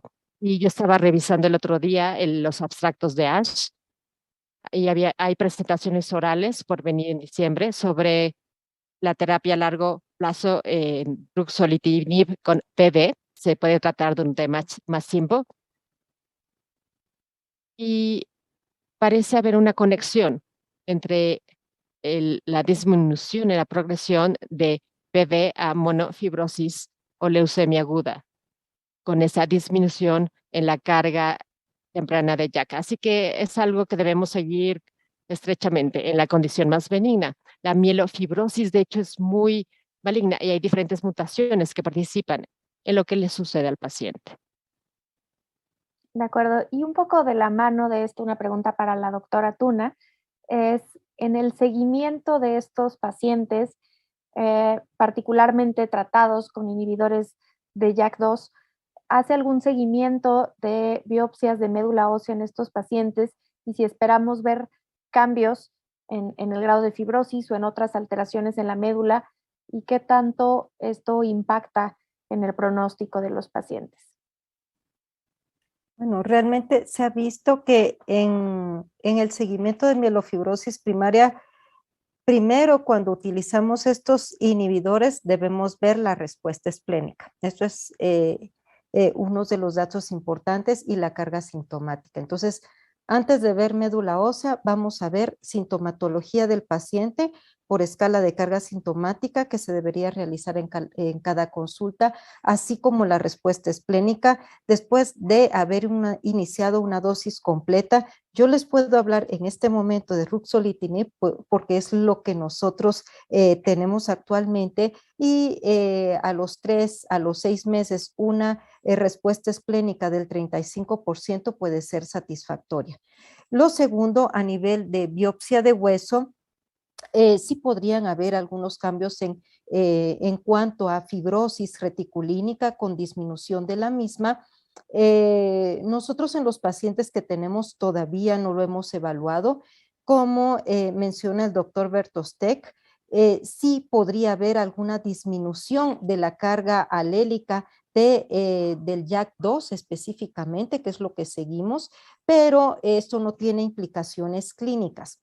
Es así que de rutina nosotros realizaríamos el seguimiento clínicamente, porque son pacientes que finalmente sí puede ser, como mostraron los estudios Comfort, y esto refiriéndonos al ruxolitinib, que hay algún cambio en la supervivencia global de este grupo de pacientes, pero no son pacientes que vamos a curar. Finalmente, son pacientes que si podemos utilizar estos inhibidores, especialmente ruxolitinib, inicialmente como puente para trasplante, y si no responden alguno de los otros inhibidores, dígase fedratinib, momelotinib, pacritinib, etcétera, podrían utilizarse como puente de trasplante en el paciente, para trasplante en el paciente que cumple las condiciones del mismo. De acuerdo. Tenemos otras preguntas muy interesantes de algunos escenarios que en el día a día son muy complejos en estos pacientes. Entonces, quisiera escuchar las opiniones y cómo manejan cada uno de ustedes estas situaciones, comenzando por el doctor Verstrovsek y después la doctora Tuna. Primero, doctor, en cuanto al manejo de la anemia en estos pacientes, que ya mencionó un par de aspectos, pero muchas veces el manejo de la anemia en estos pacientes puede ser muy complicado. Entonces, ¿cuál es su práctica? Yo creo que este es uno de los problemas clínicos en el manejo de pacientes con esta enfermedad, y una manera de evitar hasta el mayor grado posible es lo que mencioné durante mi presentación: empezar la terapia más pronto que tarde, y con inhibidores JAK, porque van a bajar la anemia, lo que causa la anemia en la mitad de los pacientes. Así que para el beneficio global de los pacientes, la intervención temprana con inhibidores JAK importa. Para abordar la anemia en sí, no tenemos medicamento aprobado. La práctica estándar es usar esteroides anabólicos, glucocorticoides o agentes estimulantes de trombopoyetina, pero esperamos que en el futuro cercano tengamos terapias aprobadas para la anemia. En Estados Unidos ya hay un agente que puede considerarse off-label para pacientes con fibrosis, y en otros yo no lo he hecho, pero algunos tienen éxito en que lo cubran las aseguradoras. Deben saber que hay un estudio en curso para posiblemente aprobar esto, gente que está en ruxolitinib, que tienen buenas mejoras en los síntomas esplénicos, pero requieren transfusiones. Así que pacientes así con estos dosis de ruxolitinib son aleatorizados y lo comparan con placebo. Si esto es exitoso, tendremos el primer fármaco aprobado y será nuestra práctica estándar, porque ahora usamos ruxolitinib o fedratinib y luego un fármaco contra la anemia, pero esto no, no es muy efectivo, o quizás un patrón combinado si es que pasa por este estudio fase 3. De acuerdo. Y doctora Tuna, en su práctica. Bueno, el manejo de la anemia, como menciona el doctor, es una situación muy complicada en los pacientes con mielofibrosis, sobre todo aquellos pacientes que ya vienen con anemia, porque hay un grupo de pacientes en los que la anemia es leve, 10, 12 gramos de hemoglobina, calculamos el riesgo y por eso son muy importantes las escalas pronósticas y saber cuándo iniciar el inhibidor del JAK. Es así que en este grupo de pacientes lo mejor es iniciarlo tempranamente para lograr una dosis adecuada del medicamento. Pues nosotros tenemos la experiencia por el momento con ruxolitinib. Ahora, en los pacientes que ya llegan con anemia, incluso trombocitopenia, lo que hemos utilizado son talidomida prednisona. Y va a depender mucho de factores de riesgo específicos o de características específicas del paciente que responde a talidomida prednisona, que aunque es un tratamiento antiguo, recordemos que dentro de la patogénesis de la mielofibrosis primaria, la angiogénesis y la inmunomodulación son muy importantes y por eso yo creo que en el 50% de nuestros pacientes el uso de talidomida, siempre y cuando lo tolere el paciente, bajas dosis 50, máximo 100 miligramos y de prednisona, y si es posible, porque a veces no podemos acceder a el danazol, iniciamos con este tratamiento al mismo tiempo que iniciamos con el ruxolitinib para ver si podemos disminuir los requerimientos transfusionales. Así también los manejamos con eritropoyetina, siempre y cuando los niveles de eritropoyetina sérica estén menos de 125 miligramos por decilitro. Y como menciona el doctor, pues ya viene este estudio fase 3 de luspatercept en los pacientes con SMD y también con mielofibrosis, que podría ser un medicamento que pueda ayudar a los pacientes con anemia que están recibiendo terapias con ruxolitinib. Esa es en mi práctica diaria. El ruxolitinib más un inmunomodulador más prednisona, bajas dosis. Yo no uso la dosis de 0.5 miligramos por kilogramo porque igual va a responder el de 10, 12 miligramos, 12.5 miligramos que el de 30 miligramos y causa más efectos secundarios con 30 miligramos. Y por último, tal vez agregar un poquito sobre el uso de momelotinib. Nosotros no hemos tenido esa experiencia, pero al parecer el usar este inhibidor disminuye esta frecuencia de anemia en este grupo de pacientes. Y no tengamos miedo, ya cuando tenemos al paciente en tratamiento, pues hay que transfundirlo y si podemos utilizar quelantes de hierro con el objetivo de darle tiempo para que responda al inhibidor del JAK2. Gracias, doctora. Una pregunta para el doctor Verstovsek, tomando en cuenta que tiene acceso a más de estos fármacos nuevos que están en estudio, en el contexto específico de los pacientes con menos de 50,000 plaquetas, que es un escenario muy complicado en el que muchos de estos fármacos estrictamente están contraindicados, pero ¿cuál es su práctica en estos pacientes con trombocitopenia grave menos de 50,000?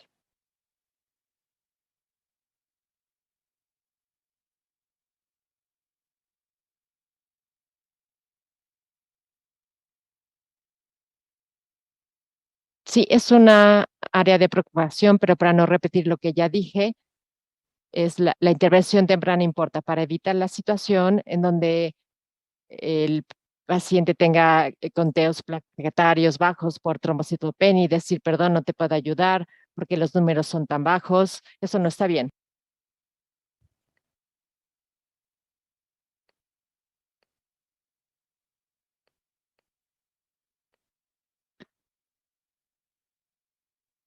Hemos usado ruxolitinib de dosis muy bajas, 5 miligramos 2 veces al día o al día por un beneficio mínimo porque son dosis que no funcionan muy bien.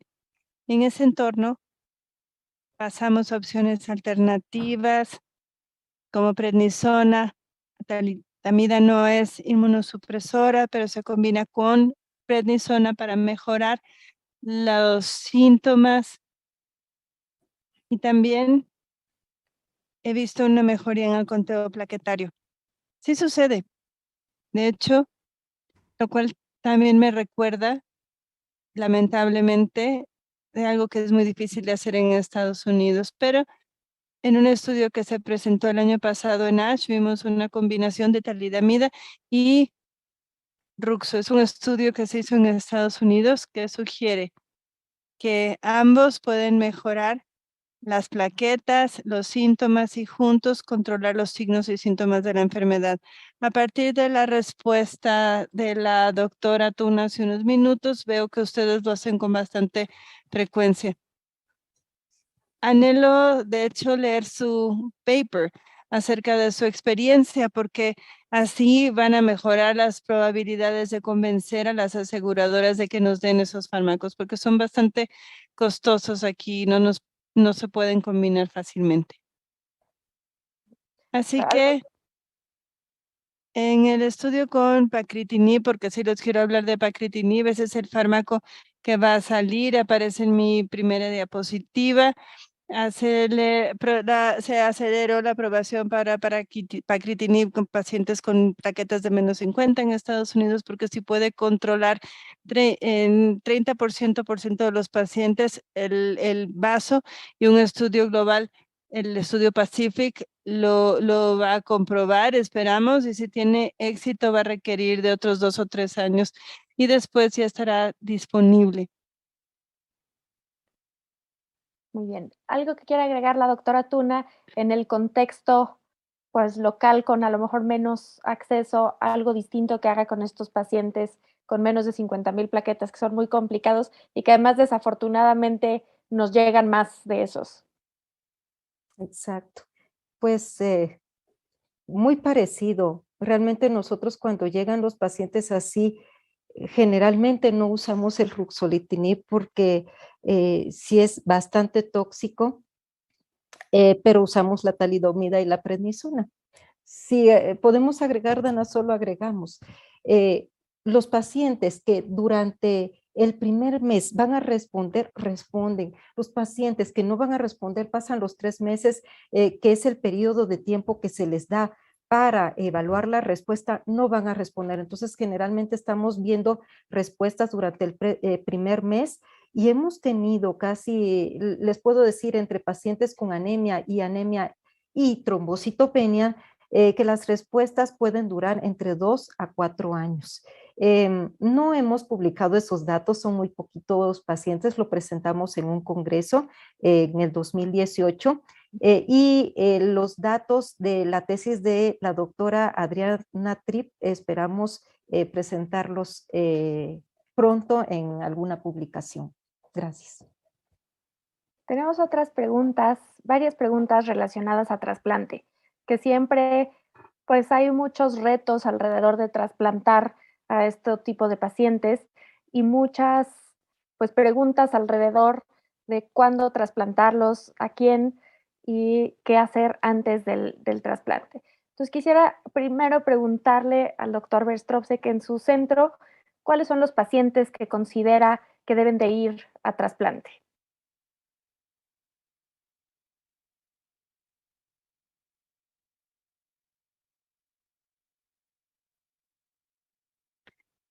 El trasplante es la meta final de nuestros esfuerzos de salvar la vida de los pacientes.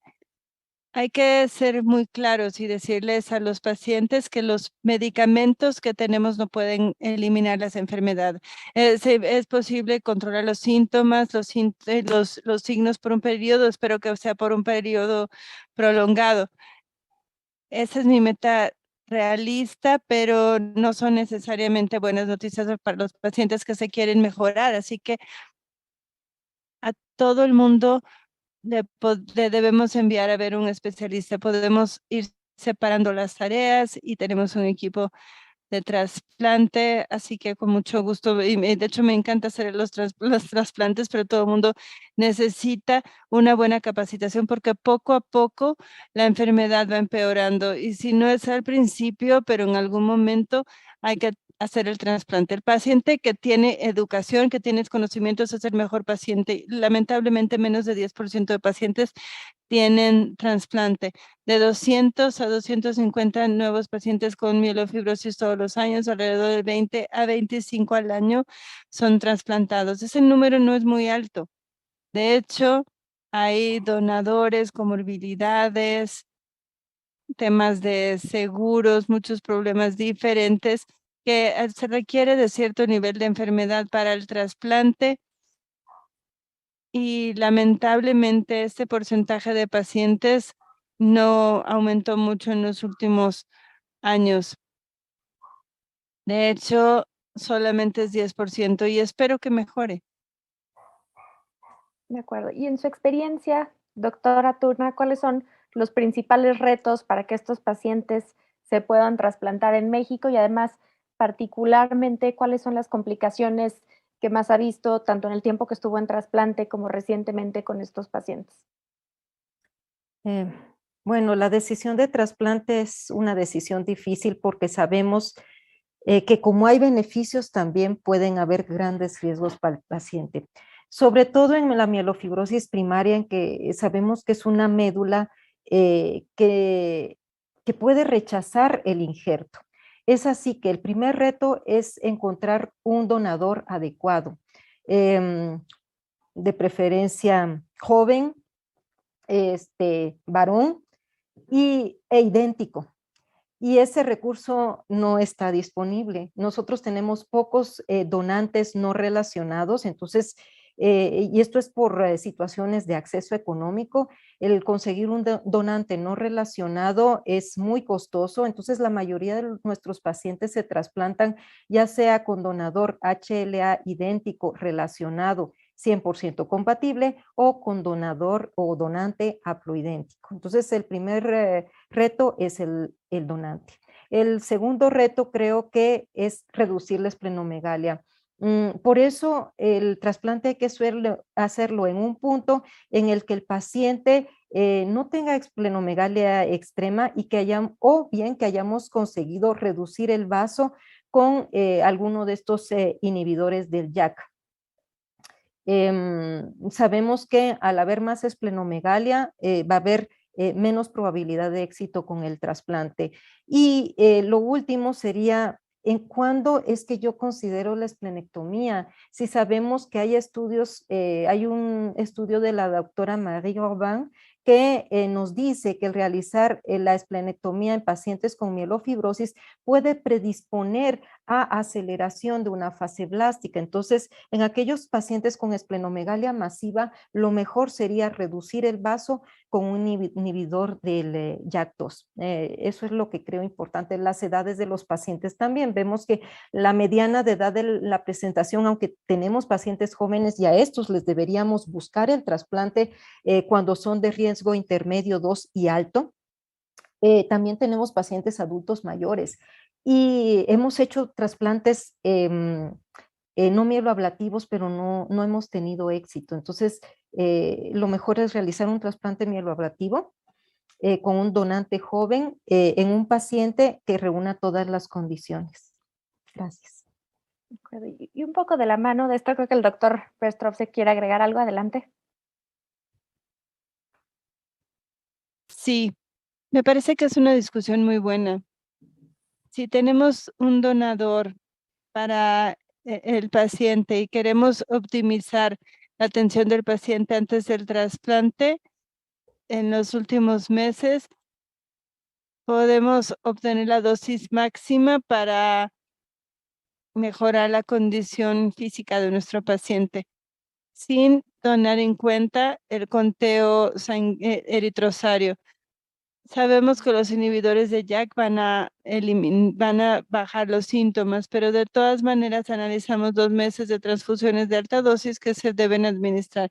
Pero de todas maneras esto no importa porque va a ser necesario el trasplante, así que monitoreamos al paciente, administramos la dosis, mejoramos la condición física del paciente, no hacemos esplenectomía en vasos pequeños y después hacemos transición al trasplante. Así que la atención pretrasplante, también pensando cómo obtener la mejor condición física de los pacientes, es algo sumamente importante y menos preocuparse de la anemia o la trombocitopenia, porque los pacientes estarán curados, así que tratamos de hacer lo mejor posible. De acuerdo, muy interesante. Y en su práctica en el MD Anderson, doctor, ¿se llega a considerar esplenectomía o radioterapia al vaso en alguna situación o en algún contexto? Esplenectomía, sí, pero no es tan común porque tenemos pastillas. Pero si el paciente es pancitopénico con bajos conteos, no podemos tratar a los pacientes con inhibidores de JAK, incluso con los nuevos como el pacritinib. En ese caso exploramos la esplenectomía porque sí esperamos que la remoción del vaso mejore el conteo plaquetario. Y cuando conté el conteo plaquetario, podemos empezar la terapia con el inhibidor de JAK en buena dosis a fin de prevenir la progresión en el hígado, puesto que desde luego el hígado es el que sigue en la lista. De no ser así, sin la esplenectomía no hay forma sencilla de mejorar el conteo sanguíneo. Así que sigue ahí para realizarse en casos individuales. Ahora, la radiación del vaso casi no se hace, como que es el último recurso, porque si la esplenectomía es posible, la hacemos mejor que la radiación, porque cirugía en personas que ya tuvieron radiación suele ser bastante más difícil. Hay adherencias, no soy cirujano, pero sí me han dicho que esa no es la situación óptima. Así que podemos decir que si no hay pastillas, si no hay medicamentos que se pueden administrar, entonces la esplenectomía, y de no ser posible, entonces paliación, es decir, radiofrecuencia. De acuerdo. Bueno, una pregunta, pues en la práctica del día a día, doctora Tuna, en un paciente, pues que se decide que no tuvo un beneficio clínico, no respondió con ruxolitinib, ¿cómo ir disminuyendo las dosis de este fármaco? Sí, recordemos que el ruxolitinib debe disminuirse con cautela, o sea, debe suspenderse con cautela por el síndrome de liberación de citocinas. Entonces, lo que estaría indicado es ir por semana. Si nosotros tenemos una dosis de 40 miligramos, podemos irnos despacito, disminuir 5 miligramos por semana. Nosotros los vemos muy de cerca, cada 2 semanas. Si por alguna razón, porque de repente nos ha sucedido que se terminó el ruxolitinib en el hospital y y el paciente dejó a mitad la dosis, empezamos esteroide para disminuir el síndrome de liberación de citoquinas. Eso hemos tenido 1 o 2 casos así, a veces sucede, no ha habido suficiente medicamento y después se lo volvemos a iniciar a la misma dosis a la que lo habíamos administrado. Entonces vamos poco a poco y los vemos cada 2 semanas y luego vamos distanciándoles el periodo de tiempo. De acuerdo. Y otra pregunta para el doctor Verstovsek. ¿Qué hacer con estos pacientes que tienen más blastos, más de 10% de blastos, que están como en estas etapas aceleradas o incluso ya con una leucemia secundaria a mielofibrosis? ¿Cuál es su práctica con estos pacientes?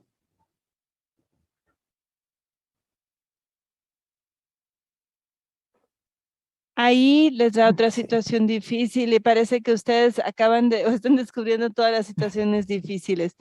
Lo primero es decir que los inhibidores de JAK no evitan la progresión y en eso debemos estar de acuerdo. Los inhibidores de JAK se pueden dar para cualquier persona con NPN para controlar la proliferación y la implementación porque la vía está inhibida, pero hay otras mutaciones también y hay progresión de la enfermedad.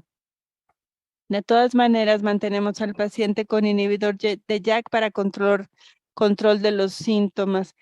Y Jakafi o ruxolitinib 10 miligramos 2 veces al día, sí estarían ahí sin cambios con base en el conteo para controlar los síntomas en la medida de lo posible. Pero los blastos son el problema. En nuestra práctica son agentes hipometilantes. Como les dije, además de los inhibidores de JAK en dosis total con 50% de probabilidad para reducir los blastos a menos de 10%, lo cual nos regresaría a la fase clónica. Realmente no esperamos ver CR o PR, porque más bien lo que buscamos es volver a la fase crónica. Y mientras lo hacemos, buscamos donadores. En términos realistas, sí tenemos la probabilidad de controlar los blastos y puede durar de 6 a 12, 19 más meses. Hay pacientes que lo tienen por 3 años, pero esto no es lo normal. Una vez que la enfermedad empieza a crecer, a progresar, se puede controlar y detener por un tiempo y después se convierte en leucemia y son pacientes con un muy mal desenlace. La prioridad en realidad es el trasplante de nuestros pacientes cuando podemos controlar la enfermedad y se reducen los blastos. Muchas veces, si el donador está listo, mas no tenemos una respuesta satisfactoria, agregamos venetoclax si el donador está listo, porque hacerlo tiene sentido y hay más probabilidades de controlar la enfermedad y de darle seguimiento de inmediato con el trasplante. De no ser así, no usamos el venetoclax como inhibidor si es que no hubiera donante, porque ambos son mielosupresores y la mielosupresión prolongada nos lleva a sepsis, mucha gente muere y la gente pasa mucho tiempo en el hospital. No hay beneficio de sobrevida al agregar venetoclax adicional a personas que tienen fase blástica acelerada NPN, a menos que estén listos para el donante. Y no utilizamos tampoco quimioterapia intensa, sí, tanto así. En términos realistas, tratamos de posicionar nuestras decisiones con base en que sean fáciles de administrar, mantener al paciente lejos del hospital y que los pacientes se diviertan el resto de su vida, porque es algo muy agresivo, así que tratamos de minimizar la permanencia en el hospital. Así lo hacemos. De acuerdo. Una pregunta muy interesante para la doctora Tuna.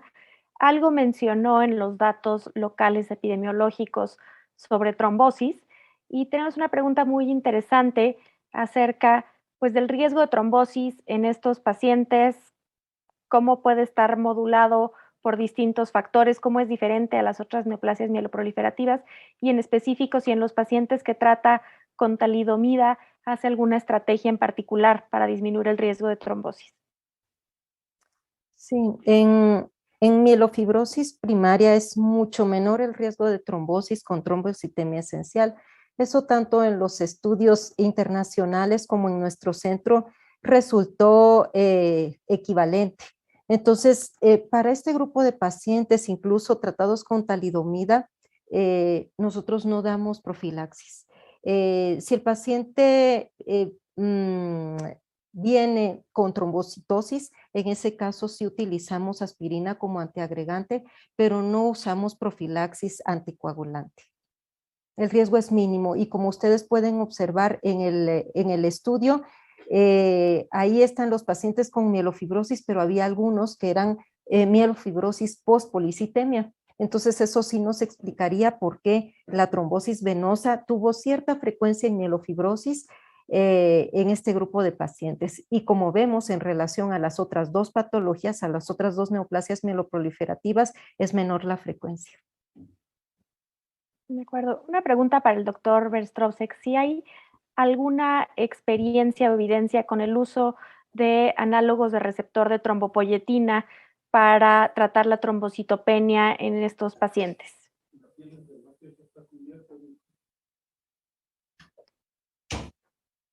Lamentablemente, el desenlace de nuestros estudios piloto en pacientes con mielofibrosis con conteo plaquetario bajo con ruxolitinib, con el objetivo de mejorar las planetas para mejorar la dosis de ruxolitinib.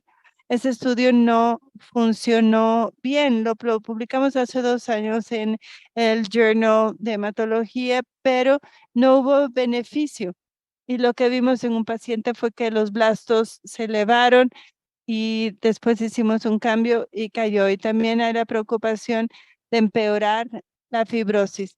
Así que la prevalencia es con la trombopoyetina, es progresión de la fibrosis y progresión de los blastos. Así que de cierta manera como que nos dimos por vencido de estos medicamentos. No tengo ningún medicamento que pueda mejorar la situación. Y otra pregunta para el doctor Verstovsek, que ve un volumen muy grande de estos pacientes. ¿Qué tan frecuente llega a haber en estos pacientes un prurito de muy difícil control y cómo lo maneja?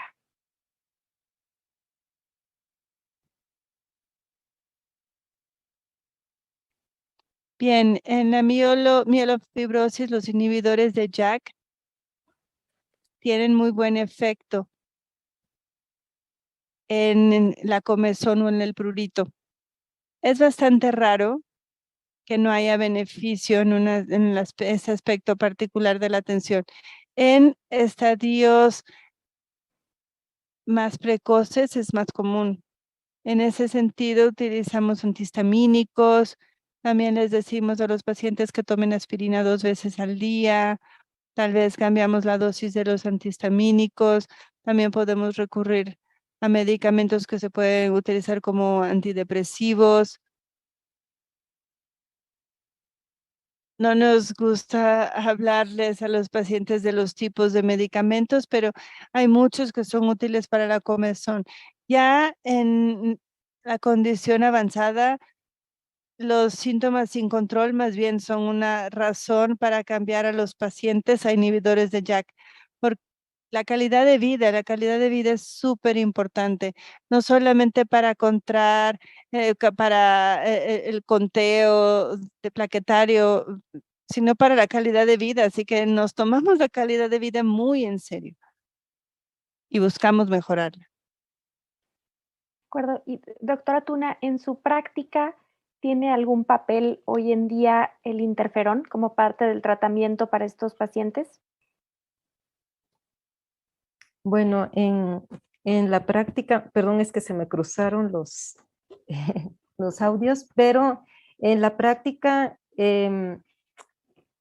los pacientes que se presentan con mielofibrosis primaria de novo, valga la redundancia, generalmente no presentan prurito.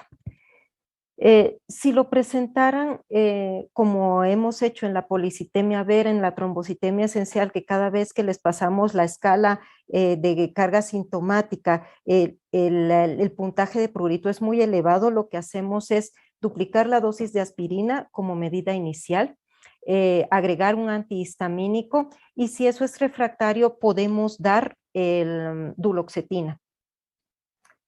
En trombocitemia esencial es un poco menos frecuente con policitemia vera. En policitemia vera sí lo hemos visto con mucha frecuencia, y quizás en estos casos, aunado a pacientes que no responden adecuadamente, porque a veces pueden tener una buena respuesta, pero tener prurito, buena respuesta en cuanto a porcentaje de hematócrito, conteo plaquetario, leucocitario, pero pueden tener prurito. Entonces en estos casos llegamos a prescribir un antidepresivo o duloxetina. Y podría llegarse, si son pacientes resistentes a tratamiento o intolerantes, si podríamos dar ruxolitinib para mejorar esta sintomatología. De acuerdo. Y doctora Tuna, después también para el doctor Verstovsek, si en su práctica en algún paciente en particular sigue utilizando interferón en pacientes con mielofibrosis primaria. Por Adelante, cuestiones de recursos, no. Únicamente tengo a una paciente con trombocitemia esencial con PEG interferón. Las respuestas son tardías, hay que tener mucha paciencia, pero cuando responden hasta les podemos espaciar la dosis del medicamento. Sabemos que el interferón sí podría disminuir la carga alélica en JAK2, pero nosotros en la actualidad no lo utilizamos. Y en su práctica, doctor, en el MD Anderson, ¿llega a utilizar interferón en algún tipo de paciente en particular?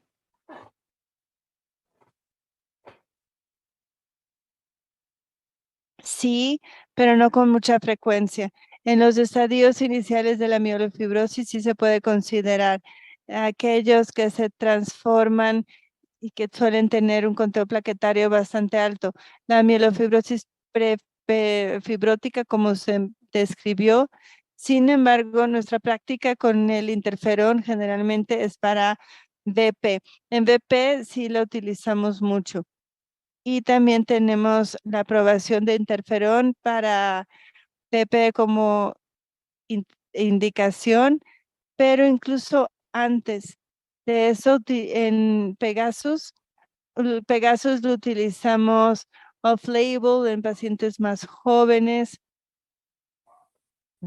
de menos de 60 años de edad, especialmente cuando necesitan reducción de dosis. En ese caso sí utilizamos por la transformación, por el riesgo de progresión.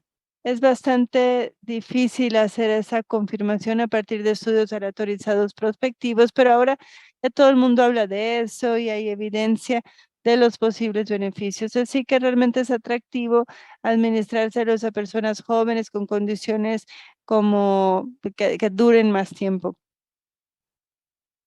De acuerdo. Pues ya llegamos al final de nuestra sesión. Tuvimos pues un muy buen tiempo de preguntas muy interesantes y una discusión con ambos muy interesantes. Quiero agradecerles a los dos por sus charlas y por todo este tiempo para las preguntas y pues también gracias a todos los que estuvieron aquí conectados a la sesión, que tuvimos muchas personas y sé muy bien que ambos están pues perfectamente abiertos para recibir correos de cada uno que quiera hacerles alguna pregunta, consultar algún caso en particular. Ya no nos dio tiempo de consultarles aquí las preguntas que llegaron de todos, pero seguramente ellos estarán encantados de contestarles personalmente. Muchas gracias a los dos y pues nuevamente gracias al equipo de Bristol por el apoyo de esta sesión y recordarles pues que el sábado tendremos nuestra última sesión de este año y muchas gracias a todos.